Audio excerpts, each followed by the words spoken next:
Donna, Tony, Jet 625, Donna.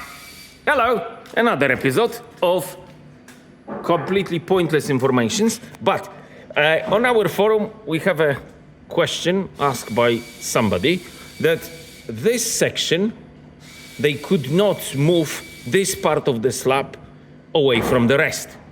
So I came up with my own way how to do that. So what we do is we have our piece. As you can see, I have piece there, piece there, piece there, and piece there. So I would like to move that and that together. So what we're doing, we're gonna go to our blue mark, Bosch, then the Bosch. And as you see, I have done a router bit in this corner. So now I will mark this line, go into properties, go into 75. That will extend this completely. Then I will do the same there, only this one another way.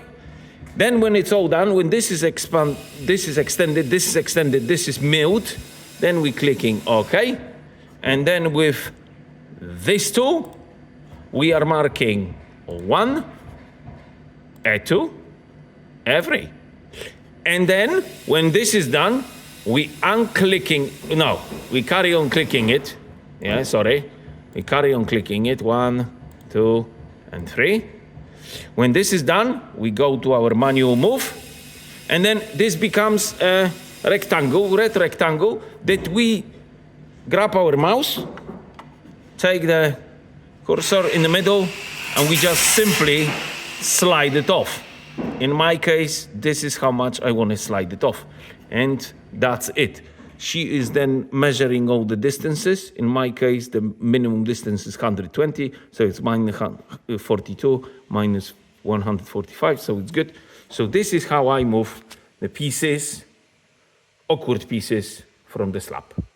Any questions? You know what to do. Okay, bye-bye.